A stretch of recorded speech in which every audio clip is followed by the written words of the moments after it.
نحمده ونصلي ونسلم على رسوله النبي الكريم الكريم أما بعد أعوذ بالله من الشيطان الرجيم بسم الله الرحمن الرحيم قل لا أسألكم عليه أجرا إلا المودة في القربى آمنت بالله صدق الله مولانا العظيم وصدق رسوله النبي الأمين الكريم ونحن على ذلك لمن الشاهدين والشاكرين والحمد لله رب العالمين۔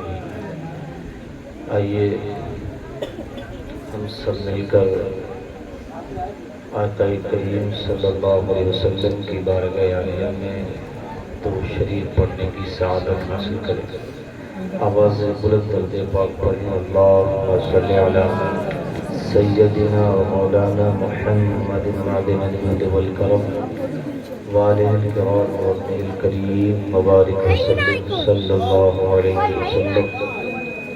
اب تقریباً 2 بج گیا ہے رات کا، اب پروگرام ختم ہونے کا یہ سمے ہے۔ عموماً یہاں پر 2 بجے تقریباً پروگرام ختم ہو جاتا تھا، صلاۃ و سلام ہو جاتا، لیکن آج وقت بڑھ گیا ہے تو اب تقریر میں وہ چاشنی بھی نہیں رہی، بات کرنے کا وہ مزہ بھی اب نہیں رہا۔ اب ایسا لگ رہا ہے کہ جتنا بیدار کرنے کی کوشش کی جائے بیدار ہونے کا نام نہیں ہوا۔ اب باتیں کرنے کا وقت ہے، اب تقریر کرنے کا وقت نہیں ہے۔ ذہن جو ہے وہ اب آؤٹ ہو گیا ہوگا، کہاں سمجھ میں آئے گا۔ اب باتیں کریے۔ اب انشاءاللہ تعالیٰ مائک پر ہم آئے ہیں تو تقریباً 25 منٹ 20 منٹ آدھا گھنٹہ باتیں تو آپ سے کریں گے۔ تقریر انشاءاللہ تبارک و تعالیٰ کوشش کریں گے کہ کبھی موقع ملا تو اب اس بار یوں ہی گفتگو کر لیتے ہیں اور تھوڑا سا دل کی باتوں کو آپ تک پہنچانے کی کوشش کریں گے۔ اللہ کریم کی بارگاہ میں دعا ہے کہ مولا حق بولنے، حق سننے اور حق پر عمل کرنے کی توفیق عطا فرمائے۔ عزیزان ملت اسلامیہ، محرم الحرام شریف کا مہینہ چل رہا ہے اور اس میں جگہ بجگہ جلسے جلوس کا انعقاد ہو رہا ہے۔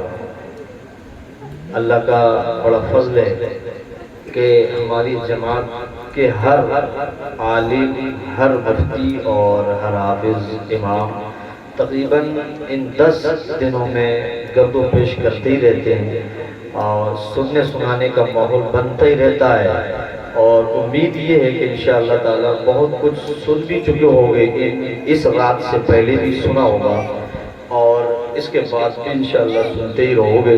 ابھی مجھ سے پہلے خطیب ہندوستان حضرت علامہ مولانا مفتی نور الحق صاحب قبلہ مدد اللہ العالی نے بڑی بیدار تقریر فرمائی، بڑی فکر انگیز تقریر تھی جس کو مجھے لگتا ہے آپ نے بڑی سنجیدگی سے سنا، اور میں یہ سوچ رہا تھا کہ اتنی ہی سنجیدگی اگر رہی تو انشاءاللہ تبارک و تعالیٰ پھر کسی دوسرے خطیب کی ضرورت نہیں پڑے گی۔ بہرحال آپ نے بڑی سنجیدگی سے سنا۔ اب یہ بیداری کا ماحول تو رہا نہیں، اب مایوسی کا وقت لگ رہا ہے۔ دل ایسا لگ رہا ہے کہ جیسے یہ چاہ رہا ہے کہ سلام ہو جائے، اور اس پر لطف یہ ہے کہ میں نے ابھی معلوم کیا تھا مولانا ارواز سے، تو وہ کہہ رہے ہیں کہ ابھی 2 لوگ اور ہیں۔ یہ لطف کی بات ہے کہ اتنا وقت ہو گیا، میں بھی تقریر کرنے کے لیے ہوں، اس کے بعد بھی 2 لوگ ہیں۔ اب وہ کون ہیں، کہاں سے آئیں گے، آئے ہیں یا نہیں آئیں گے تو مولانا ہی جانیں گے، لیکن اتنا میں ضرور جانتا ہوں کہ پھر ہو سکتا ہے آج فجر کی نماز کسی ممبر پہ کھڑے ہو کے پڑھی جائے۔ اتنے سنانے والے الحمدللہ ہیں، اور یہ خاصہ ہے اہل سنت والجماعت کا، ہم سنیوں کا، کہ ہم سنیوں کے اندر سنانے والوں کی کمی نہیں ہوتی ہے۔ سنانے والے ہمارے یہاں بہت ہیں، سننے والے بھی بہت ہیں، اور کئی جگہ تو ایسا دیکھنے میں آتا ہے کہ سننے والوں کی تعداد کم ہوتی ہے، سنانے والوں کی تعداد بڑھ جاتی ہے۔ یہ کئی جگہ ایسا دیکھنے میں آتا ہے، تو اللہ نے اہل سنت والجماعت کو اس وصف سے نوازا ہے یہ خاصہ اہل سنت کا کہ سنانے والے بہت ہیں، اور یہ صدقہ ہے امام حسین رضی اللہ تعالیٰ عنہ کا، یہ صدقہ ہے اہل بیت اطہار رضی اللہ تعالیٰ عنہ کا، یہ صدقہ ہے ان پاک 72 نفوس قدسیہ کا کہ اور مذاہب و مسالک ہیں اور بھی مسلک ہیں، بے شمار لوگوں نے اپنے اپنے مسلک بنا رکھے، لیکن جتنی بیداری سے، جتنی فکر انگیزی سے، جتنا ولولہ انگیز خطاب اہل سنت والجماعت کے علماء کرتے ہیں،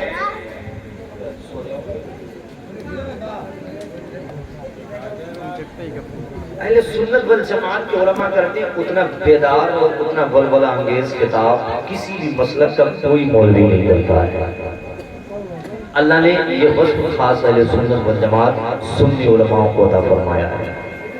عزیزان ملت اسلامیہ، میں کوشش یہ کروں گا تھوڑی سی بات کرنے میں کہ آپ کو تھوڑا لطف آئے، اور ہو سکتا ہے آپ تھوڑے سے بیدار ہو جائیں، اور بیدار جب آپ ہوں گے تو ہو سکتا ہے میرا کچھ سننے سنانے کا موڈ بن جائے۔ قرآن مقدسہ کی جو میں نے آیت کریمہ پڑھی، انشاءاللہ اس پر اختصار کے ساتھ گفتگو کرنے کی سعادت حاصل کریں گے۔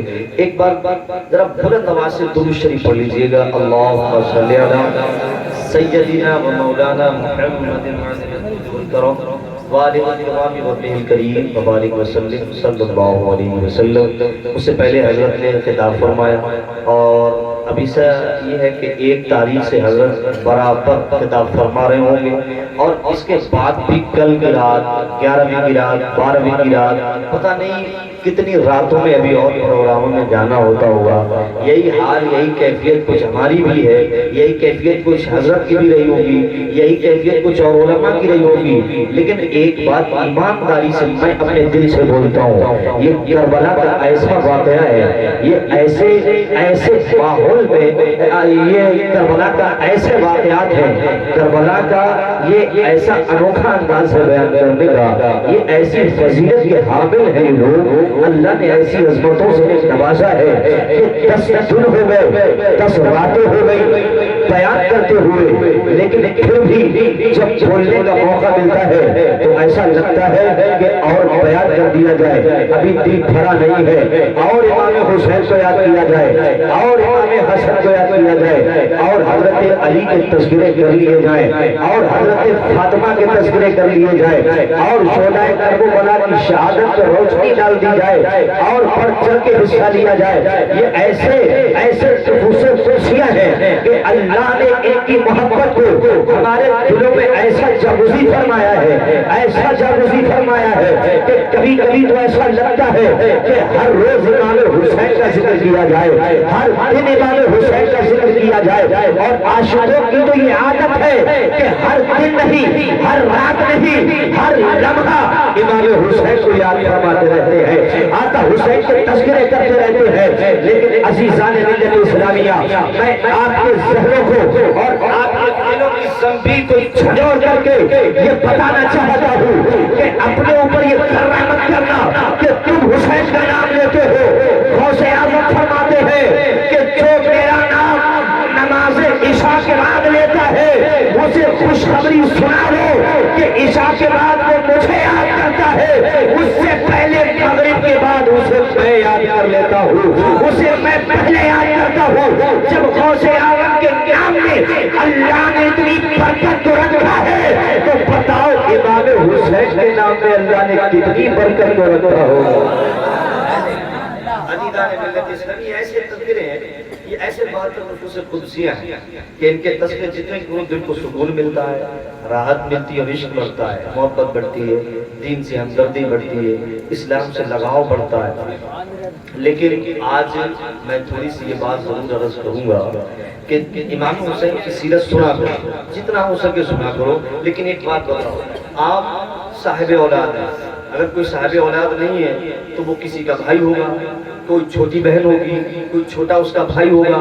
تو میں یہ عرض کر رہا ہوں، آپ سے پوچھ رہا ہوں کہ صحیح بتائیے، آپ اپنے چھوٹے بھائیوں سے محبت کرتے ہیں، آپ اپنے چھوٹے بچوں سے محبت کرتے ہیں، آپ کا بچہ کہے ابا آج یہ کھاؤں گا، یا بھائی جان آج یہ کھاؤں گا، اور آپ یہ کہتے نہیں بیٹا کھانا کیا چیز ہے، کھانا نہ کھاؤ، ہم آپ سے محبت کرتے ہیں تو بتائیے یہ محبت کافی ہے؟ نہیں کافی، یہ ناقص محبت ہے۔ آپ بچے کو بھوک کا احساس ہو رہا ہے، کپڑوں کا احساس ہو رہا ہے، وہ مانگ رہا ہے کچھ اور ہم کہہ رہے ہیں کہ ہم محبت کرتے ہیں۔ ہمارا بچہ ہم سے کہتا ہے ہمیں اچھا کھانا دو، ہم بچے سے کہہ رہے ہیں کہ محبت کرتے ہیں۔ ہمارا بھائی کہہ رہا ہے ہمیں کپڑے بنا کے دو، ہم بھائی سے کہہ رہے ہیں تجھ سے محبت کر رہے ہیں۔ تو یہ محبت کام کی محبت نہیں ہے، اصل محبت یہ ہے کہ جس سے ہمیں محبت ہے اس سے محبت بھی ہو اور اس کی باتوں کو مانا بھی جائے، یہ اصل محبت ہے۔ ہم بچوں سے محبت کرتے ہیں، اگر بچے سے محبت ہے تو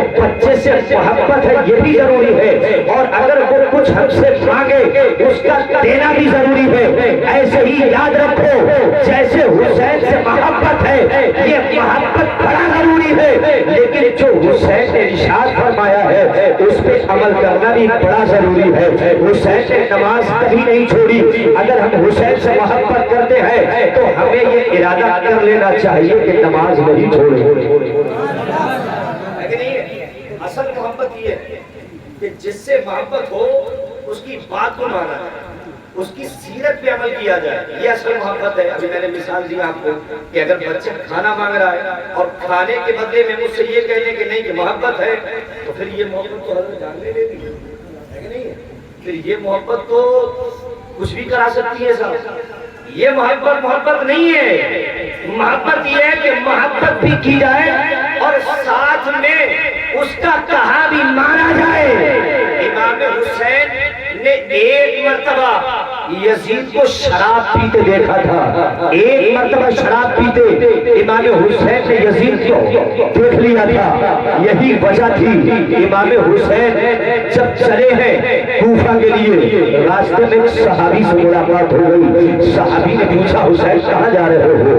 عرض کیا کہ میں کوفہ جا رہا ہوں، میں کہاں جا رہا ہوں؟ حضرات گرامی وقار بتانا چاہتا ہوں جب یہ کہا گیا تھا کہ آپ کوفہ جا رہے ہیں تو آپ مان جائیے کوفہ غداروں کا شہر ہے، کوفہ بے وفاؤں کا شہر ہے، کوفہ اچھے لوگوں کا شہر نہیں ہے۔ کوفہ والوں نے علی کو دھوکہ دیا تھا، حسین ہو سکتا ہے کوفہ والے تمہیں بھی دھوکہ دے دے، حسین مت جاؤ، لیکن جانتے ہو حسین کی نظر دیکھ رہی تھی اگر کوفہ نہ پہنچا تو یزیدی دور دورہ شروع ہو جائے گا۔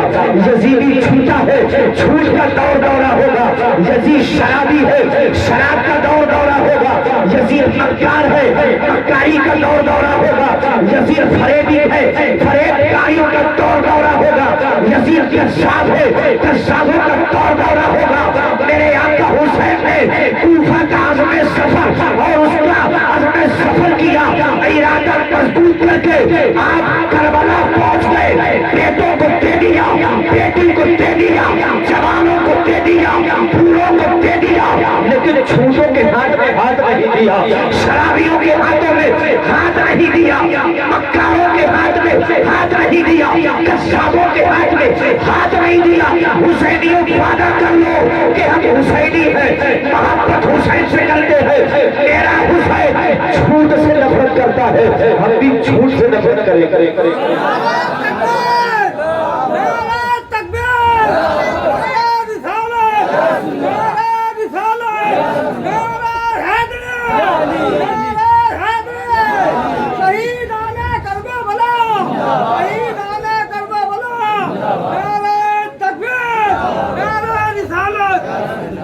بیدار ہے اور بیدار کریں۔ ابھی آپ ان کے کھڑے نہیں ہو، جو میں چاہ رہا تھا لوگوں کو مسئلہ سنانے بھی انشاءاللہ بنے گا۔ ٹائم بھی چونکہ کم ہے، 2:10 ہو گئے۔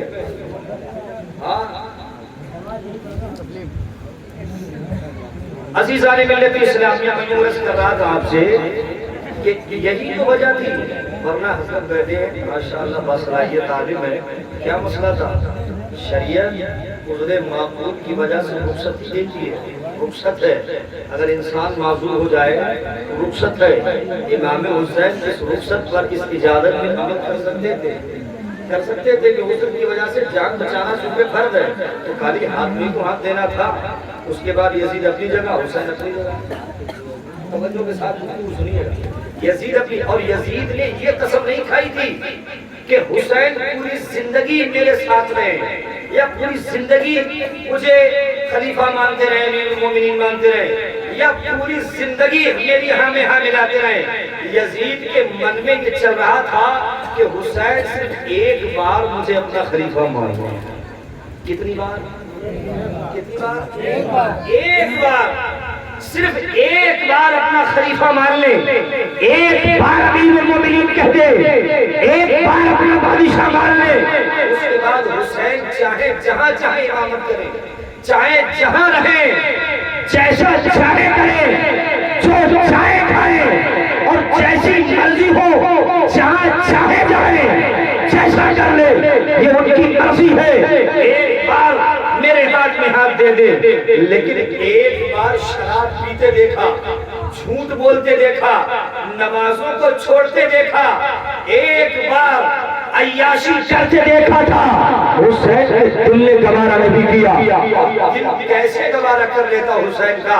یہ دل وہ دل ہے کہ جس کے بارے میں میرے سرکار کی پیاری صحابیہ حضرت ام سلمہ فرماتی ہے کہ یا رسول اللہ، میں نے دیکھا ہے خواب میں کہ آپ کے جسم سے آپ کی بیٹی کا ایک لوتھڑا جدا ہو رہا ہے۔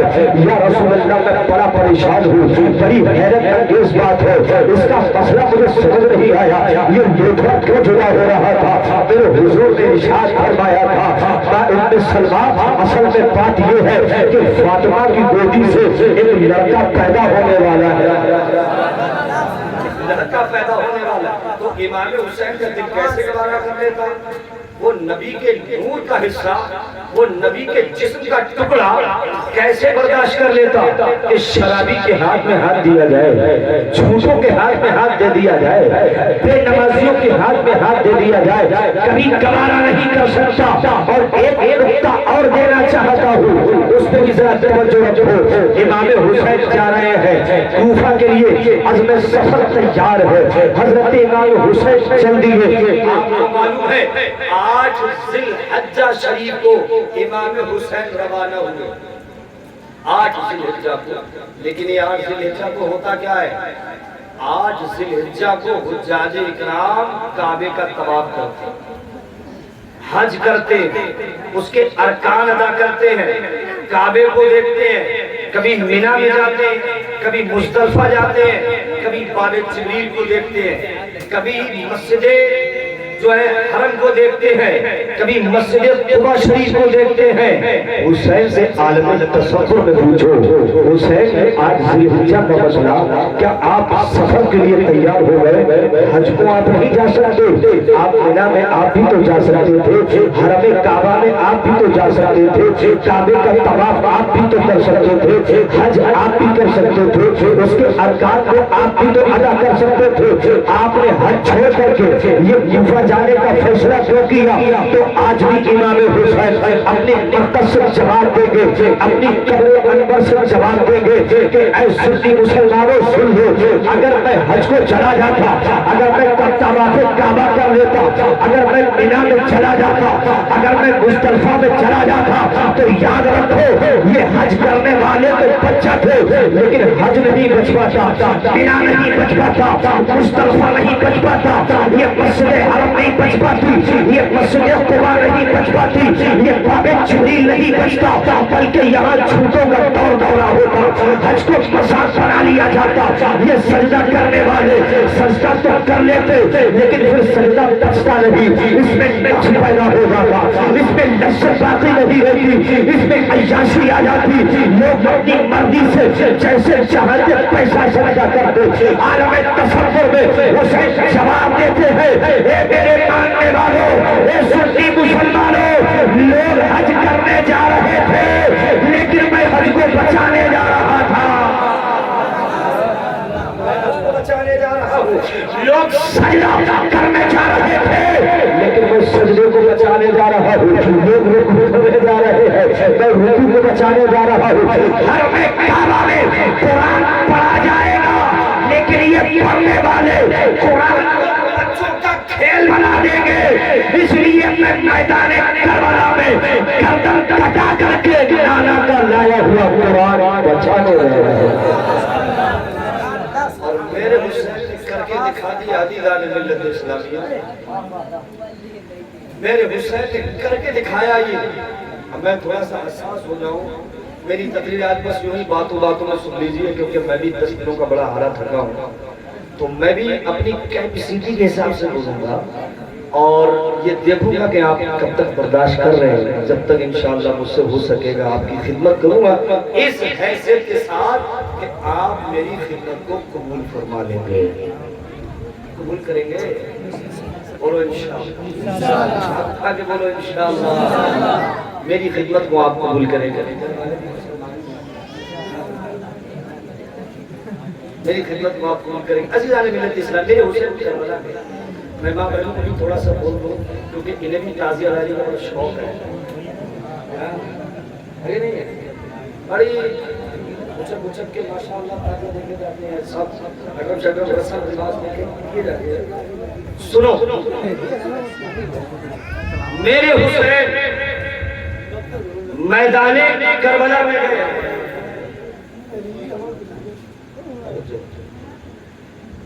امام حسین آج کی جو رات ہے نا، آج کی رات کا میں یہ جو آج کی رات ہے نا، یہ بڑی قیامت خیز رات ہے. یہ قیامت خیز رات ہے اور صبح تو قیامت صغری ہی ہے. صبح کو جو ظلم ہوا وہ بیان کرنا، تو اس کی حالت جب پڑھتے ہیں تو حضرت کو معلوم ہے، جب مطالعہ کرتے ہیں تو آنکھوں سے آنسو جاری ہے کہ بدبختوں نے کس کے ساتھ ظلم کیا، کس کے ساتھ ان بدبختوں نے یہ ظلم و ستم کے پہاڑ توڑے. اس پر انشاءاللہ میں آگے آؤں گا، لیکن میں یوں عرض کر رہا ہوں کہ آج کی رات ہے. حضرت زینب رضی اللہ تعالی عنہا، آپ کو معلوم ہے کہ آپ کے بھائی حضرت امام حسین صبح کو میدان کربلا میں جائیں گے. رات نہیں کٹ رہی، بڑا بھاری سی لگ رہی ہے رات، بڑا بوجھی سی لگ رہی ہے رات، بڑی وزنی لگ رہی ہے رات. ادھر امام حسین کو ٹینشن یہ ہے کہ کل میں میدان کربلا میں جاؤں گا، میری بہن زینب اکیلی ہو جائے گی، اس کے سردے پر ہاتھ رکھنے والا کون ہوگا، اس کے دوپٹے کا سہارا کون بنے گا. امام حسین جان رہے تھے کہ میرے شہید ہونے کے بعد میں میری گردن، میرا سر کٹ جانے کے بعد میں میری بہنوں کو، بھتیجیوں کو، بیویوں کو ان کے ہاتھوں میں ہتھکڑیاں ڈال دی جائے گی، انہیں قیدی بنا کر کے یزید کے دربار میں لے جایا جائے گا. یہی سب تخیلات ہے، یہی سب تخیلات ہے، یہی سب گمان میں آ رہا ہے، یہی امام حسین سوچ رہے ہیں. رات نہیں کٹ رہی ہے، کہیں ادھر جا رہے ہیں، کہیں ادھر جا رہے ہیں.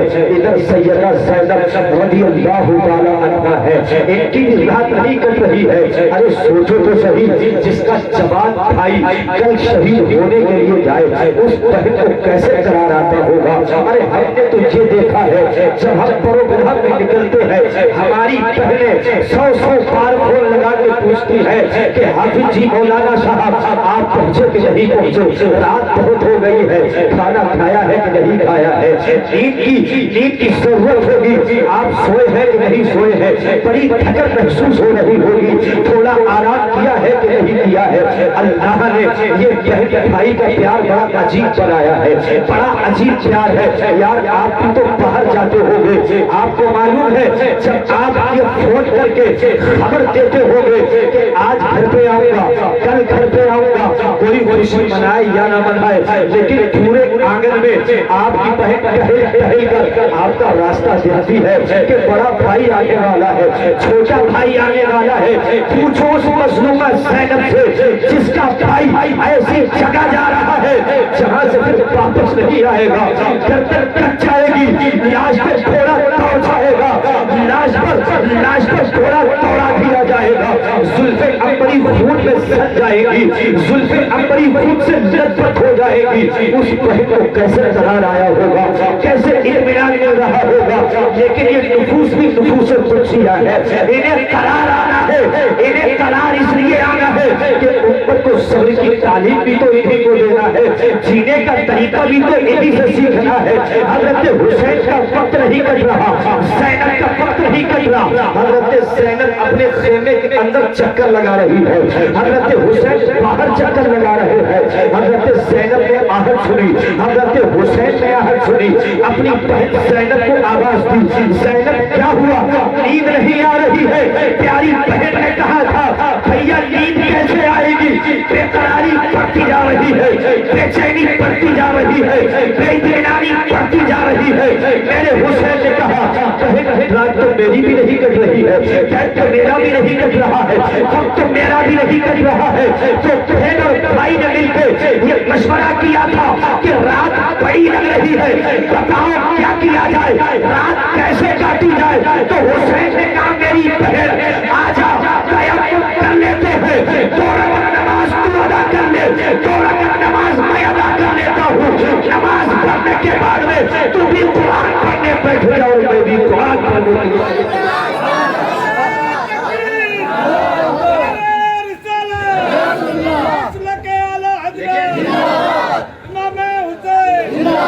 لیکن عزیزان ملت اسلامیہ آج ہمارے گھروں میں ٹائم کاٹنے کے لیے ناپاک منصوبے, ٹائم کاٹنے کے لیے بےہودہ طریقے, ٹائم کاٹنے کے لیے پتہ نہیں نئے طریقے. جب ٹائم نہیں کٹتا تو آؤ مل کے ایک دوسرے کی برائی کریں, غیبتیں کریں, کچھ نہ ہو تو شوہروں کی برائی کریں, کیا سمجھے, کچھ نہیں ہے تو لاؤ آج بچوں کے سامنے کہہ دیں کہ تیرا چچا ٹھیک نہیں ہے, بچ کے رہیے اس سے. یہ سمجھاتی ہیں ہمارے گھروں میں عورتیں, یہ کیا تعلیم دیں گی حسین کی, کیا بچے حسینی بنیں گے. میں تھوڑا سا حساس ہوں, میری گفتگو کو دل میں اتارنے کی کوشش کریے. کیا ہمارے گھروں میں ایسا ماحول نہیں ہے کہ ماں اپنے بچوں سے کہتی ہے کہ تمہارے چچا نے کبھی تم سے محبت ہی نہیں کی, کبھی انہوں نے چاہی نہیں ہمارے بھتیجے آگے بڑھ جائیں, کبھی انہوں نے سوچا ہی نہیں کہ ہمارے بچے کامیاب ہو جائیں. یہ سبق ہمارے گھر میں دیا جا رہا ہے, اور یہی وجہ ہے کہ ہر بھتیجا اپنے چچا سے الگ ہوتا نظر آ رہا ہے. لیکن آؤ تمہیں بتا دوں, حضرت زینب نے اپنے بچوں کو امام حسین سے کیسے قربان کیا ہے. کون ہے, ابھی حضور نے خطبہ فرمایا امام حسین کے بھتیجے ہیں حضرت قاسم. سے بولو, حضرت قاسم امام حسین کے بھتیجے ہیں. تو امام حسین چچا ہوئے, کون ہوئے, چچا ہوئے نا. آج تو بھتیجا ہی چچا کی گردن کاٹنے کے لیے ہے کہ چچا اکیلے مل جائے تو وہیں پکڑ کے دبا دوں گا. یہ حالت پیدا ہوگی ہمارے گھروں میں. لیکن یاد رکھو کربلا کے میدان سے سبق لو, بھتیجے میں جب امام حسین نے کہا تھا کہ میں جا رہا ہوں کٹنے کے لیے, میں جا رہا ہوں میدان میں, حضرت قاسم آگے آ گئے اور اپنے چچا حسین سے کہا تھا چچا آپ نہیں جاؤ گے جب تک آپ کا بھتیجا زندہ ہے. چچا تو کوئی آنکھ بھی اٹھا کے دیکھے یہ بھتیجا برداشت نہیں کر پائے گا, یہ برداشت نہیں کرے گا بھتیجا. اور بڑھ گئے امام حسین کے آگے حضرت قاسم, اور ایسے بڑے کہ اکیلے قاسم نے 21 یزیدیوں کو جہنم میں پہنچایا. کتنے یزیدیوں کو, 21 یزیدیوں کو مارا ہے حضرت قاسم نے. کس کی خاطر, دین کی خاطر. وہ تو حق ہے, قرآن کی خاطر وہ تو حق ہے, لیکن مسئلہ کنفیوژن یہاں پہ ہوتی ہے کہ دین کی خاطر جب جانا تھا تو امام حسین کے بعد بھی جا سکتے تھے, لیکن نہیں, چچا کی شہادت کے بعد بھی جا سکتے تھے. دین ہی بچانا تھا تو شہادت حسین کے بعد جا سکتے تھے. لیکن امام حسین ان بھتیجوں کو پیغام دے رہے ہیں کہ مسلمان ہو, باپ کے پیارے ہو, امی کے پیارے ہو, لیکن یاد رکھنا میرے حضور نے فرمایا کہ تیرے باپ کے بعد تیرا چچا تیرے باپ کے مقابل میں ہے. تیرا چچا تیرے باپ کے مقابل میں, بولو تیرا چچا تیرے. اور آج یہ ہوتا ہے, ایک بلا اور صاحب آگئی. یہ سب باتیں, یہ سب سبق ہمارے گھروں میں کہاں سے آ گئے, کس نے بتایا, کہاں سے یہ منصوبے آ گئے, کس نے گھروں میں آگ لگا دی.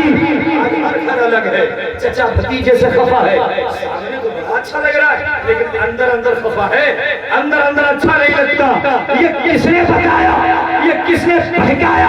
تم حسینی ہو، حسین اعظم کی یوم شہادت مناتے ہو، حسین اعظم کی یاد میں تم جلسے سناتے ہو۔ آج سے عہد کر لو، یہ تہیہ کر لو، یہ ارادہ کر لو کہ حسین سے محبت بھی ضروری ہے اور حسین کی بتائی ہوئی باتوں پہ عمل بھی ضروری ہے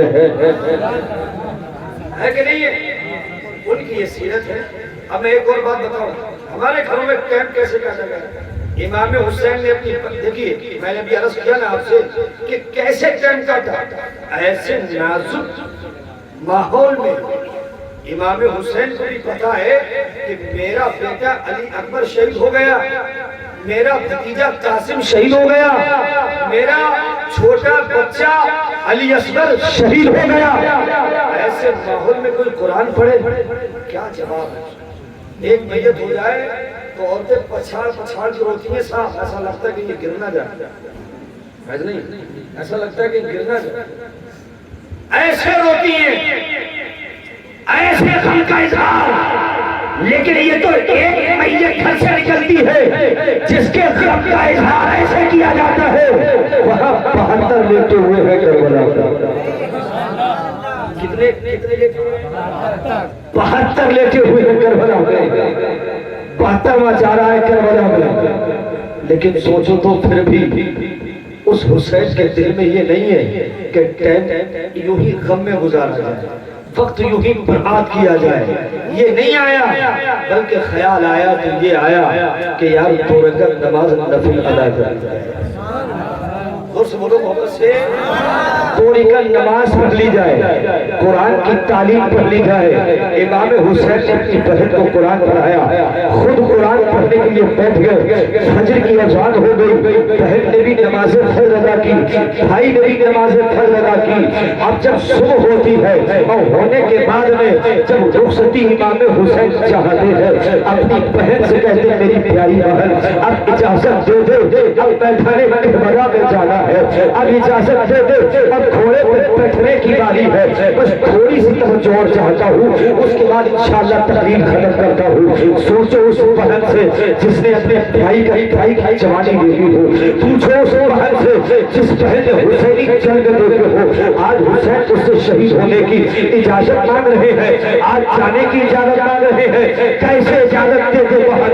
حضرت زینب کی آنکھوں میں آنسو آ گئے اور کہا بھائی کیسے اجازت دے تمہیں؟ لیکن یہ بہن بھی اہل بیت اطہار کی بہن ہے، یہ بہن بھی اس کی رگوں میں علی کا خون دوڑ رہا ہے، آخرکار اجازت دے دی اور اجازت ہی نہ دی بلکہ کربلا کہا تھا میرے بھائی جاؤ میدان کربلا میں، اور جتنے یزیدی ہیں، جتنے بھی غدار رسول ہیں، جتنے بھی دین کے غدار ہیں، جتنے بھی قرآن کے غدار ہیں، یا تو ان کو مار دینا یا خود رسول اللہ کی دین کی خاطر مر جانا، یہ بہن کہہ رہی ہے اور یہی کر کے دکھایا حسین نے۔ چلے گئے میرے حسین، دوڑا دیا گھوڑا میرے حسین نے، تلوار اٹھا لی میرے حسین نے، سر پہ امامہ حضرت حسن کا ہے، کاندھے پہ چادر حضرت نبی کریم کی ہے، ہاتھ میں تلوار مولا علی کی ہے، ذوالفقار حیدری لہرا دی۔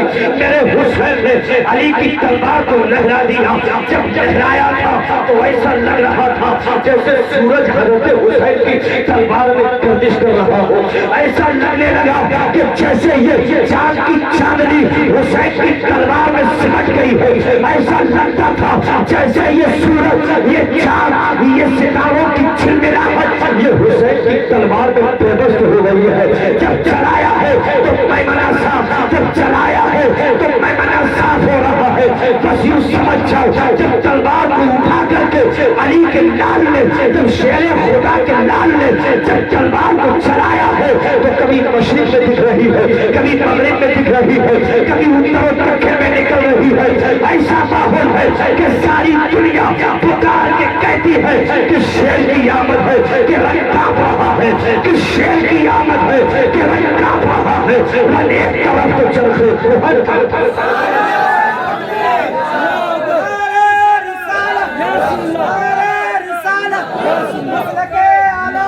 شہیدان کربلا یہ رونے کا میں بہت زیادہ رونے دھونے کا قائل نہیں ہوں. ارے روئے تو جس کا حسین مرا ہو. میں تو قیامت تک یہ کہتا ہوں کہ وہ تو مرضی الہی تھی جو میرے حسین نے اپنے بازوؤں کو نیچے کیا. ورنہ کس ماں نے اپنے بچے کو دودھ پلایا ہے جو علی کے لال کا پنجہ موڑ دے؟ ہے کوئی ایسی ماں؟ کون ہے ایسی ماں جو علی کے لال سے پنجے میں مقابلہ کر لے؟ وہ علی جو گھٹنوں کے بل بیٹھ جائے تو جنگ خیبر، وہ خیبر کا دروازہ جس کا وزن 80 ٹن ہو، وہ علی جو نعرہ تکبیر بلند کر دے تو اس 80 ٹن کے دروازے کو 12 فٹ اکھاڑ کے پھینک دے. وہ اللہ کا شیر. اور اس کے یہ بیٹے علی کا گھر بھی وہ گھر ہے کہ جس میں جو بچہ جہاں پیدا ہو وہیں شیر خدا معلوم ہوتا ہے. ایک ایک بچہ شیر خدا معلوم ہوتا ہے. اور آلہ نے کیا فرمایا؟ تیری نسل پاک میں ہے بچہ بچہ نور کا. بیدار ہو جاؤ تھوڑا سا. میں اپنی تقریر میں خون دل نکالنے کی کوشش کرتا ہوں اور میں رونے دھونے کا قائل نہیں ہوں. میں نے کہا نہیں، علامہ اقبال نے کہا تھا کہ بتا دو ان ماتم کرنے والوں کو کہ ہم زندہ و جاوید کا ماتم نہیں کرتے، ہم غم نہیں مناتے، ہم روتے نہیں ہیں. یہ تو مولا کی مرضی تھی جو حضرت حسین کو زمین پہ آنا پڑا. ورنہ علی کا لال اگر ضد کر لیتا تو یا تو زمین کو اٹھا کے آسمان پہ لے چلا جاتا یا پھر آسمان کو اٹھا کے زمین پہ لے آتا. جھوٹ بول رہا ہوں میں؟ صحیح بات ہے. یہ علی کے لال کا مسئلہ تھا. آپ کو معلوم ہے کہ جب ایک پہلوان نے ایک موقع پر جب میرے نبی کو چیلنج کیا تھا، اور وہ بھی وہ پہلوان جو تنے تنہا 1000 پہلوانوں سے اکیلے لڑنے کی طاقت رکھتا تھا. کتنے؟ کون؟ اکیلا. اب آپ اندازہ لگاؤ، یہاں پہ تو 1000 آپ بھی نہیں ہو، آپ بھی 1000 نہیں ہو. 1000 سے اکیلا لڑنے کی طاقت رکھنے والا اس نے جب میرے نبی کو چیلنج کیا تھا، اے محمد صلی اللہ علیہ وسلم، ہے کوئی تمہاری جماعت میں جو تنے تنہا مجھ سے مقابلہ کر لے؟ میرے سرکار نے جماعت صحابہ کی جانب دیکھا، پیچھے مڑ کے دیکھا تو سارے صحابہ کی گردنیں جھکی ہوئی، سر نیچے، آنکھیں نیچے، ہاتھ بندھے ہوئے. کسی صحابی نے سر نہیں اٹھایا. اس نے سوچا کہ لاؤ پھر چیلنج کریں. اس نے پھر کہا، ہے کوئی تمہاری جماعت میں جو مجھ سے مقابلہ کر لے؟ میرے سرکار نے پھر پیچھے دیکھا، پھر سب کی گردنیں جھکی ہوئی، پھر سب کی نظریں جھکی ہوئی. کسی نے سر نہیں اٹھایا. جب اس نے تیسری بار چیلنج لیا میرے حضور کو اور کہا کہ ہے کوئی تمہاری جماعت میں جو مجھ سے مقابلہ کر لے؟ میرے سرکار نے جب پیچھے مڑ کے دیکھا تھا نا تو وہ اللہ کا شیر، وہ حیدر کرار، وہ حضرت علی مشکل کشا مولا، جس کے بارے میں نبی نے فرمایا من کنت مولا ہوں فعلی مولا، جس کا میں مولا اس کا علی مولا. وہ مولا میرے حضور نے پیچھے مڑ کے دیکھا حضرت تو کیا دیکھا کہ سب کے سر نیچے تو ہیں لیکن علی نے اپنا سر اٹھا دیا. علی نے اپنا سر اٹھایا، نبی کی نظروں میں نظریں ڈال دی، آنکھوں سے آنکھیں مل گئی. میرے حضور سمجھ گئے کہ علی تیار ہو گیا ہے، علی تیار ہے. میرے حضور نے نظریں ملائی حضرت علی سے، حضرت علی نے بھی نظریں ملائی میرے نبی سے اور کہا حضور اگر اجازت ہو تو میں جاؤں اور ابھی اس کا سر بطور نذرانہ آپ کے قدموں میں پیش کروں گا. غیرت والے ہیں یہ، عزت والے ہیں یہ، وقار والے ہیں یہ. یہی تو وہ ہیں کہ جس کے بارے میں حضور نے فرمایا کہ اے علی من کنت مولاہ فعلی المولا، جس کا میں مولا ہوں تو بھی اس کا مولا ہے، جس کا میں مددگار ہوں تو بھی اس کا مددگار ہے۔ یہاں پہ تھوڑی سی بات میں بتا دوں، چونکہ یوٹیوب کا دور ہے، فیس بک کا دور ہے، آپ لوگ یوٹیوب فیس بک چلاتے ہوں گے، جب سے مولا سے لوگ بڑا دھوکہ کھا رہے ہیں، سمجھ رہے ہیں؟ نفس مولا سے لوگ یہ کہہ رہے ہیں کہ یہاں سے علی کا نفس رسول ہونا ثابت ہوتا ہے، لیکن اس میں بڑے مغلظات رکھتے ہیں۔ یہ مولا کا مطلب ہے مددگار، کیا یہ یاد کر لیں تاکہ یوٹیوب پہ جب کوئی خبیث، جب کوئی بدتمیز، چاہے شبیر کی شکل میں ہو، میں کھلا کھلا بولتا ہوں، کوئی ڈر نہیں ہے، حسین بھائی، چاہے شبیر فارسی کی شکل میں ہو، چاہے احمد حسن امروہبی کی شکل میں ہو، چاہے ڈاکٹر حسن وارسی کی شکل میں ہو، چاہے مولانا اپنے آپ کو کہنے والا اکبر علی کی شکل میں ہو، چاہے شیعہ ہو، چاہے تفضیلی ہو، چاہے معتزلہ ہو، چاہے اپنے آپ کو سنی کہتا ہو، آپ سمجھ لینا اگر وہ لفظ مولا سے علی کا نبی ہونا ثابت کرے، آپ سمجھ جانا کہ یہ یا تو تفصیلی ہے یا تو یہ شیعہ ہے، اور لفظ مولا سے اگر مددگار ہونا بتا دے تو آپ سمجھ جانا یہ اہل سنت والا صوفی ہے، یہ ہمارا ہے۔ اس لیے بڑے دھوکہ دیتے ہیں، لفظ مولا سے لوگ بہکا رہے ہیں۔ عزیزان ملت اسلامیہ، میں بس اپنی بات کو پورا کروں اور اس کے بعد ختم کروں۔ حضرت علی نے اجازت مانگی کہ یا رسول اللہ اگر اجازت ہو تو پھر میں آگے بڑھوں، میرے سرکار نے اجازت دے دی اور کہا کہ علی جاؤ۔ حضرت علی پڑھ گئے، علی پڑھے، ادھر میرے نبی نے دعا کے لیے ہاتھ اٹھائے۔ دیکھیں کیا رشتہ ہے، کیا مقام ہے، کیا یہ عظمتیں ہیں۔ محبت کرنے والوں سے پوچھو یہ کون سا درجہ ہے محبت کا کہ علی میدان میں ہے اور نبی اپنے ہاتھوں کو اٹھا رہے ہیں، نبی دعا کر رہے ہیں۔ حضرت علی چلے گئے، تلے تنہا گئے ہیں علی۔ حضرت علی نے تلوار کو میان سے کھینچا ہے، وہ لڑنے والا، وہ غرور و تکبر کا شکار، وہ حاسدین کا حسد رکھنے والا، وہ چرچرن میں چلنے والا، وہ تکبر کرنے والا، وہ غرور و گمنڈ کرنے والا، اللہ نے تباہ کر دیا غرور والوں کو، اللہ نے تباہ کر دیا گمنڈ والوں کو، اللہ نے تباہ کر دیا ہے ان خرہ کرنے والوں کو، اللہ نے تباہ کر دیا ہے ان اپنی بستی کے چور رہنے والوں کو، اللہ نے تباہ کر دیا ان ناپاک سورماؤں کو، اللہ نے تباہ کر دیا ان ناپاک چوکھڑیوں کو، اللہ نے تباہ کر دیا ان کی نیتا گیری کو، اللہ نے تباہ کر دیا ان کی سیاست کو، اللہ نے نام روشن اس کا کیا ہے جو نبی والے ہو گئے ہیں، اللہ نے نام روشن اس کا کیا ہے جو نبی کا نام لینے والے ہو گئے۔ بتانا چاہتا ہوں کہ اس زمین پر اللہ نے نہ کسی کو مکھیا بنایا ہے، نہ چودھری ہے کوئی، نہ سورما ہے کوئی، نہ اس سے پالا ہے کوئی۔ اگر اس دور میں بڑا حساس ہوں، بڑا دل سے تقریر کر رہا ہوں، 10 دن ہو گئے، اتنے دل سے کبھی تقریر نہیں کی میں نے۔ بس میرا کیا ہے، مجھے معلوم ہے کہ مجھے نذرانہ لینا ہے اور جانا ہے، مجھے وقت پہ پہنچنا ہے، گاڑی بیٹھنا پھر جانا ہے، تو اتنا حساس میں کبھی نہیں تھا، لیکن آج حساس اس لیے ہوں کہ ایک تو یہ کہ آپ نے میرا انتظار کیا، دوسرا یہ ہے کہ آپ کے مسکراتے ہوئے چہرے آپ کے اچھے لگ رہے ہیں، مسکراتے ہوئے لگ رہی ہے اور سنتے رہیے، اور یہ حسین اعظم کی محبت کی دلیل ہے۔ لیکن اتنی رات میں بھی آپ جاگ رہے ہیں، یقین ماننا اس رات میں اگر غازی ملت کی تقریر کرتے،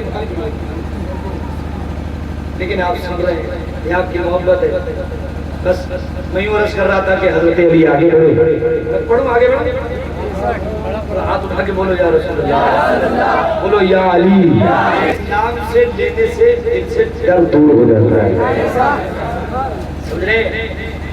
یہ وہ نام ہے، حضور فرماتے ہیں، صوفیہ نے اقرار فرماتے ہیں کہ علی کا نام وہ نام ہے کہ اگر کسی کو لگتا ہو، میں اپنے دوسرا بیان کروں، کسی کو لگتا ہو کہ مجھے جنات پریشان کر رہا ہے، کسی کو لگتا ہو کہ یہاں دہشت ہے، کسی کو وحشت لگ رہی ہو، اندھیرے سے ڈر لگ رہا ہو، اب تو ایک اور مرض یہ ہے مسلمانوں کے بچوں میں، انہیں لگتا ہے کہ پیڑ پہ کوئی بیٹھا ہے، اس سے ہزار لوگ پوچھتے ہیں حضرت ہمارے پیڑ میں پھر ہمارے گھر میں ہے نا، اس پہ عشاء بعد ایسا لگتا ہے کہ کوئی آ کے بیٹھ جاتا ہے. تو میں نے کہا کہ تمہیں اگر ایسا لگتا ہے تو اپنی آنکھیں بند کر لیا کرو، نہیں لگاتا رہتا آنکھیں بند کر کے سو جایا کرو. بہرحال بزرگ فرماتے ہیں، صوفیہ فرماتے ہیں کہ علی کا نام وہ نام ہے کہ اگر ڈر لگتا ہو تو علی کا نام لے لیا کرو، اللہ ڈر کو دور فرما دیتا ہے. علی کا نام وہ نام ہے کہ جنات اگر پریشان کر رہا ہو تو علی کا نام لے لیا کرو. علی کے نام کے برکت سے جنات بھی گھروں کو چھوڑ کے بھاگ جاتا ہے. یہ نام ہے حضرت علی کا. تو اب علی کے نام سے جب بڑی بڑی مشکلیں حل ہو رہی ہیں تو دین تو کم سے کم بھاگی گئی ہوگی، دین تو بھاگی گئی ہوگی. یہ کیا ہے؟ یہ خمار ہے. جو علی کی محبت میں بیٹھنے والے لوگ علی کا نام لیتے ہیں، یہ خمار دور ہو جاتا ہے. بس میں یہ عرض کر رہا تھا کہ اللہ نے نام مٹا دیا تکبر والوں کا، اللہ نے مٹا کے رکھا ان حاجبوں کو، ان دین کے غداروں کو اللہ نے مٹا دیا. ان تکبر والوں کا نام مٹا دیا ان دین کے غداروں نے، ان دشمنان مصطفیٰ کو اللہ نے مٹا کے رکھ دیا. آج جانتا نہیں کہ یہ پہلوان کون تھا، اس کی ماں کا نام کیا ہے، اس کے باپ کا نام کیا ہے، آج کوئی نہیں جانتا ہے. یہ پیدا کہاں ہوا، آج کوئی نہیں جانتا. اس کی تاریخ ولادت کیا ہے، آج کوئی نہیں جانتا. اس کی تاریخ وفات کیا ہے، آج کوئی نہیں جانتا. کہ یہ کہاں دفنایا گیا ہے، آج کوئی نہیں جانتا. میں بتانا چاہتا ہوں کہ سنی مسلمانوں اس زمین پہ اللہ نے سب کی چودھریوں کو ختم کر دیا ہے، سورماؤں کو سرمائی ختم کر دی گئی ہے، نیتاؤں کی نیتا گردی ختم کر دی گئی ہے، سیاست والوں کی سیاست ختم، سورماؤں کی سرما گیری ختم. اللہ نے زمین پر کسی کو عزت والا نہیں بنایا ہے، کسی کو مالک نہیں بنایا ہے. اس زمین پر اگر اللہ نے کسی کو عزت والا بنایا ہے تو میرے مصطفیٰ کو بنایا ہے، میرے نبی کو بنایا ہے. اور اس کے بعد اگر عزت والا بنایا ہے تو یا تو مصطفیٰ کو بنایا ہے یا پھر ان کو بنایا ہے. مصطفیٰ والے ہو گئے ہیں، نبی کے غلام ہو گئے ہیں. اللہ نے انہیں عزت بخشی ہے، اللہ نے پگار بخشا ہے.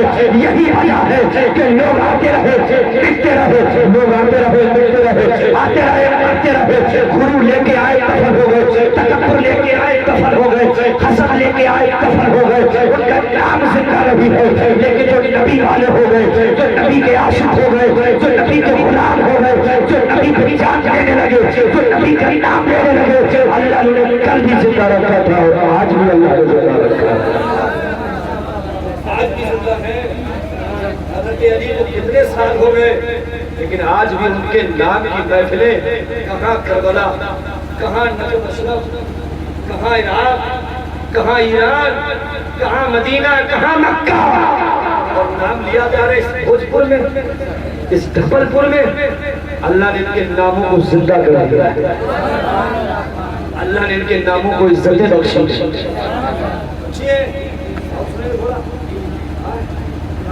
اللہ نے ان کے ناموں کو عزت بخشی ہے.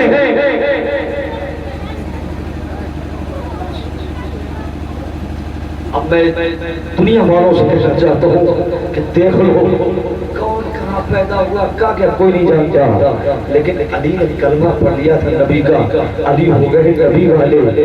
تو اب ہم سب ہو گئے علی والے، ہو گئے سب ہو گئے علی والے، ہم سب ہیں علی والے.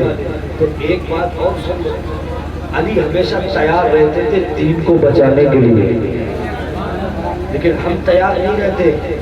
جانے کتنے لوگ ہوں گے جو علی کے نام سے علی کی محفل میں بھی نہیں آئے ہوں گے. اللہ انہیں توفیق دے وہ علی والے ہو جائیں، اس لیے کہ جو علی والا ہوتا ہے اصل میں وہی نبی والا ہوتا ہے. لیکن میں یہ بتانا چاہتا ہوں،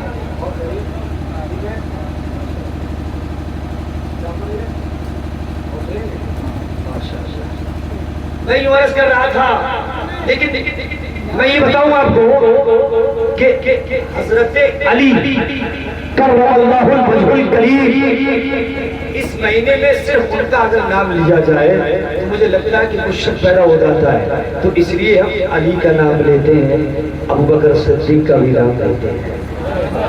عمر فاروق کا بھی نام لیتے ہیں. بات چلی ہے نبی والے کی. تمہیں ایک بات بتاؤں, جو نبی کا ہو جاتا ہے پھر زمانہ اس کا ہو جاتا ہے.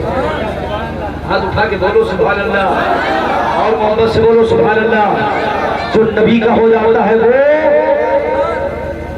وہ سارے زمانے کا ہو جاتا ہے. جو نبی کا ہو گیا سارا زمانہ اس کا ہو گیا.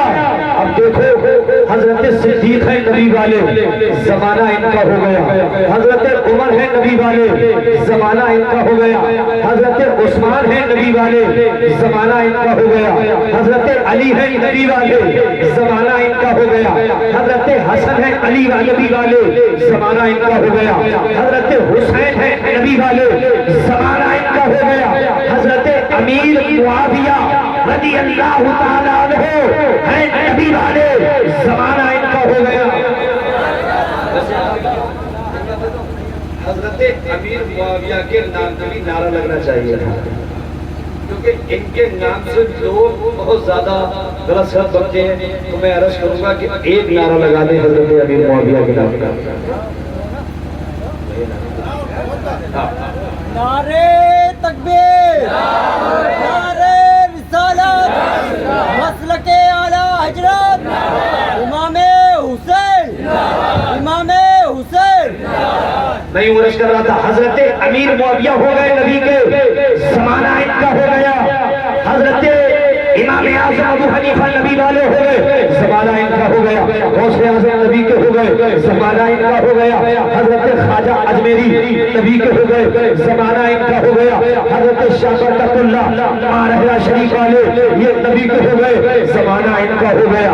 حضرت بارش پاک دیوا والے یہ نبی کے ہو گئے, زمانہ ان کا ہو گیا. ساگر پاک کلیر شریف والے یہ نبی کے ہو گئے, زمانہ ان کا ہو گیا. حضرت نظام الدین اولیاء محبوب الہی دلی والے یہ نبی کے ہو گئے, زمانہ ان کا ہو گیا. مجدد الفسانی نبی کے ہو گئے, زمانہ ان کا ہو گیا. امام احمد رضا, زور سے بولو, امام احمد رضا, اور محبت سے امام احمد رضا نبی کے ہو گئے, زمانہ ان کا ہو گیا. حضور مفتی اعظم نبی کے ہو گئے, زمانہ ان کا ہو گیا. حضور حجت الاسلام نبی کے ہو گئے, زمانہ ان کا ہو گیا. اور حضور تاج الشریعہ,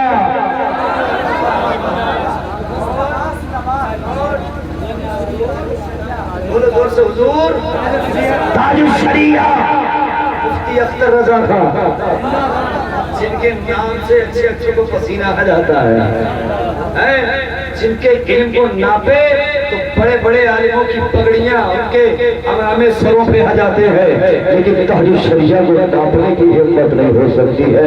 یہ تاج الشریعہ نبی کے ہو گئے, زمانہ ان کا ہو گیا. اصل میں مسئلہ یہ ہے کہ تیرے امام نے اسی کو قول دیا, یا رسول اللہ زمین و سما تمہارے لیے, مکین و مکان تمہارے لیے, چنین و چنا تمہارے لیے, ہمارے لمحہ تمہارے لیے, اٹھے بھی وہاں تمہارے لیے, لہن میں صبح تمہارے لیے, اور بدن میں ہے جان, بدن میں ہے جان, یہ سب تمہارے لیے ہے. حضرت شیخ سعدی رحمت اللہ علیہ فرماتے ہیں کہ اگر تیرا عشق رسول صلی اللہ علیہ وسلم تیرا اگر بچھونا ہو جائے, محبت رسول تیری تکیہ, رسول اللہ کی سنتیں تیری چادر بن جائے. شیخ سعدی فرماتے ہیں کہ اگر یہ چیزیں تم نے اپنا لی تو زمانہ تیرے قدموں میں آ جائے گا. جانے والے تو سب آسمانوں پہ جا رہے ہیں, جانے والے تو ہوائی جہاز جا رہے ہیں, روکٹ لے جا رہے ہیں اور پھر کے چلے آتے ہیں. ان کی کوئی بساط نہیں ہے, ان کی کوئی اوقات نہیں ہے, یہ جا اس لیے رہے کہ قرآن نے فرمایا چڑھتے چلے جاؤ گے, تو انہوں نے تو قرآن کا سہارا لیا اس لیے چڑھتے چلے جا رہے ہیں.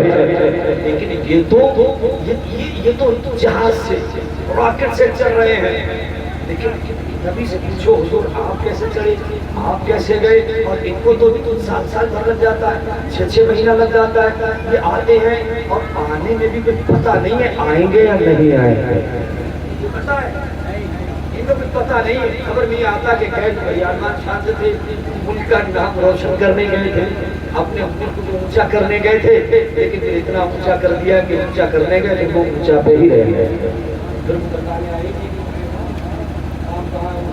پھر وہ اتنی اونچا بھی چھوڑے آئے اور وہیں سے چلے آئے، اتنا اونچا کیا کہ خود نہ آ سکے۔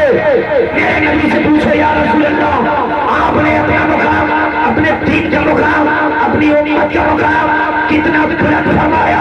حضور کے نبی، حضور کے صحابہ فرماتے ہیں میرے حضور معراج کو گئے تھے، صدیق اکبر سے پوچھو کتنی جلدی گئے، کتنی جلدی واپس آ گئے، تو صدیق فرماتے ہیں پلک جھپکنے سے پہلے حضور 7 آسمانوں کے آگے، لا مکہ سے آگے، قاب قوسین سے آگے، طرف اللہ سے آگے، ایک پلک جھپکنے سے پہلے سارا کچھ دیکھ کے چلے آئے تھے۔ ہم نے پوچھا صدیق اکبر سے بتاؤ بہت کیا کیا تھا، اپنا نام روشن کیا کہ نہیں؟ فرماتے ہوا نا، کتنا نام روشن ہوا، التحیات للہ والصلوات والسلام علیک ایھا النبی، السلام علیک ایھا النبی۔ یہ خطبہ آسمانوں کے فرشتوں نے پڑھا تھا، میں نے کہا ان کی امت کا کیا مقام آسمانوں میں تھا؟ تو فرماتے ہیں صحابہ جواب دیتے ہیں کہ سنو تو صحیح، جب صحابہ جب فرشتوں نے کہا تھا السلام، جب میرے نبی نے کہا تھا السلام، جب رب نے فرمایا تھا السلام علیکم ایھا النبی، تو فرشتوں نے جب سنا تھا تو ارشاد فرمایا تھا السلام علینا وعلی عباد اللہ الصالحین۔ اس میں ان کی امت کا تذکرہ کیا گیا، صالحین کا ذکر کیا گیا، ایک بندہ کا تذکرہ کیا گیا، پرہیزگاروں کا ذکر کیا گیا، ان کی امت کا تذکرہ کیا گیا، وہ ملک کا نام روشن کرنے والوں، وہ اوپر جانے والوں، ارے کہاں ہو غیرت کے ناخن لو، ہوش کے ناخن لو، وہ پڑھنے والوں ذرا ہوش میں پڑھو، وہ چلنے والوں ذرا ہوش میں چلو، تم نام روشن کرنے جا رہے ہو۔ لیکن 1400 سال پہلے اللہ کے رسول نے اپنے دین کا نام، اپنے دین کا نام، اپنے مذہب کا نام اور اپنی امت کا نام اللہ کے رسول نے 1400 سال پہلے آسمانوں میں بلند فرما دیا تھا۔ یہ آج کرنے جا رہے ہیں، یہ ترقی کریں گے، یہ مقابلہ کریں گے ہمارے نبی سے، یہ افضلیت بانٹیں گے، یہ بتائیں گے ترقی کیا ہے۔ وہ سن لو میرے حضور معراج سے واپس آئے، جب معراج سے واپس آئے میرے حضور نے فرمایا اللہ نے مجھے کچھ 3 قسم کے علم بخشے ہیں، ایک روایت میں 4 قسم کے علم بخشے ہیں۔ فرمایا کون کون سے؟ میرے سرکار فرمایا ایک علم وہ ہے کہ میرے رب نے فرمایا محبوب یہ تیری مرضی پر ہے، جسے چاہنا بتانا، جسے چاہنا مت بتانا، تیری مرضی پر ہے۔ ایک علم وہ ہے کہ محبوب ان لوگوں کو بتا دینا، ان لوگوں کو مت بتانا۔ ایک علم یہ ہے کہ سب کو بتا دینا، اور ایک علم یہ ہے کہ کسی کو مت بتانا۔ یہ علم وہ ہے کہ یا تو جانے یا میں جانوں، یہ وہ علم ہے کہ یا تو جانے یا یہ 4 قسم کے علم دیے گئے۔ او ترقی کرنے والوں، او قوم مسلم سے ہنسنے والوں، او قوم مسلم کی طرف استہزاء کرنے والوں، او قوم مسلم کے سروں کو جھکانے والوں، سوچو تو اگر دنیا میں کوئی علم آیا ہے تو میرے نبی کا صدقہ ہے۔ میرے حضور فرماتے ہیں اللہ نے مجھے علم عطا فرمائے، انہی علوم و فنون میں سے میں نے چند علوم و فنون دنیا والوں کو عطا کر دیا۔ اب ان علوم و فنون میں ڈاکٹری بھی ہے، انجینئر بھی ہے، پروفیسر بھی ہے، ماسٹر بھی ہے، پڑھانے لکھانے کا سسٹم بھی ہے، فن بھی ہے، گاڑی بنانے کا فرق، ساری چیزیں بنانے کا فرق، یہ اللہ کے رسول نے عطا فرمایا ہے۔ یہ معراج کی رات کا صدقہ ہے. تو ترقی کرنے والے یہ بھول جاتے ہیں یہ نبی کا صدقہ ہے, یہ نبی کے آنے کی برکت ہے کہ اللہ نے زمانے کو ترقی بخشی ہے.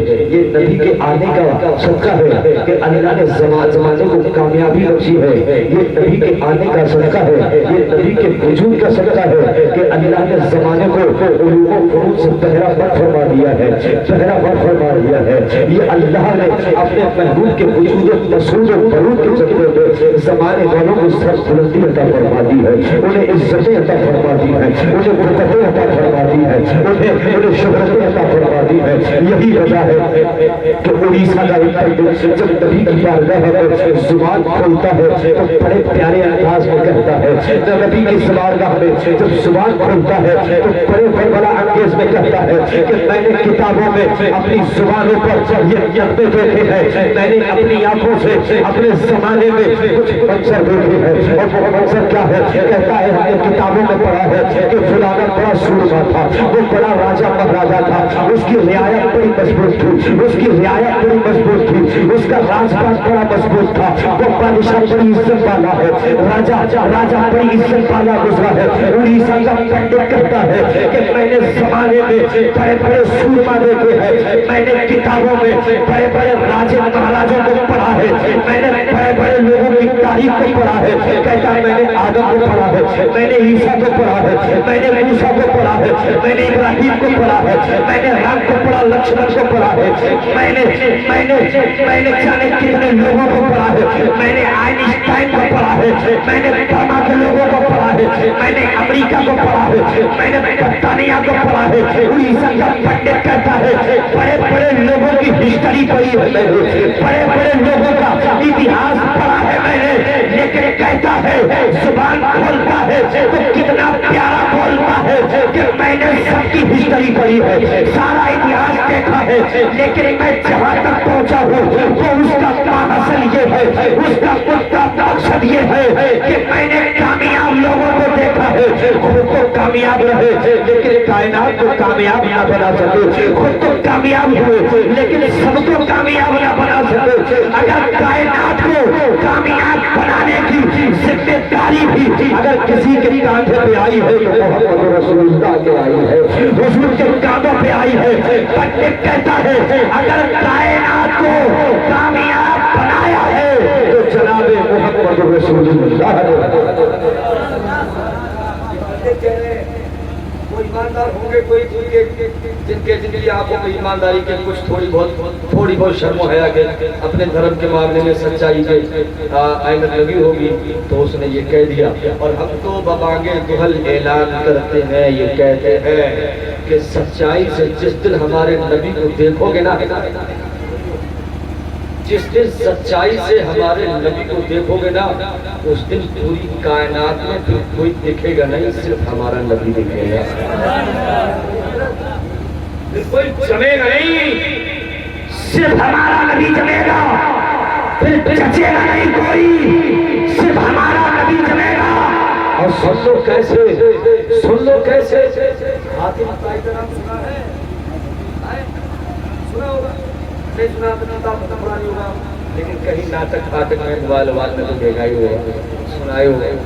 اللہ اس لعنت سے بھی ہماری حفاظت. سنو, حاتم طائی کی بیٹی ایک میرے نبی کو پڑھنے کے لیے, پڑھنے والوں نے جنگ خیبر پڑھ لی, جنگ خندق پڑھ لی, جنگ احد, جنگ بدر پڑھ لی, لیکن پڑھنے والوں نے اس کے پیچھے کے منظر نہیں پڑھے, پڑھنے والوں نے اس کے پیچھے کا بیک گراؤنڈ نہیں پڑھا, پڑھنے والوں نے اس کے پیچھے کے حالات نہیں دیکھے, اس کا پس منظر نہیں دیکھا, کس کی تناظر میں یہ باتیں ہوئی یہ نہیں دیکھا.